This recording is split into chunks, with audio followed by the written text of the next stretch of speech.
This video will show you how to connect CinchShare to your Facebook group. Okay, in order to be able to post using the third-party app CinchShare, we need to make sure that under My Networks that these hearts are not broken. If it's a broken heart, then we need to add the app in Facebook. So what you're going to do is go to Facebook and go to the group. Under the More, I want to go to Edit Group Settings. And then you're going to scroll down to Add Apps.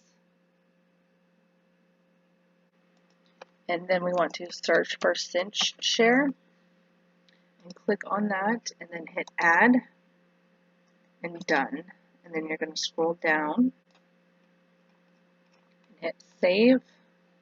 Then you go back to CinchShare, hit Refresh. And now that heart is no longer broken. You can click on it to make it your favorite. So when you go back to scheduling a post, that group will now come up right here. So now you can schedule in that post. Be sure to like and subscribe for more tutorials.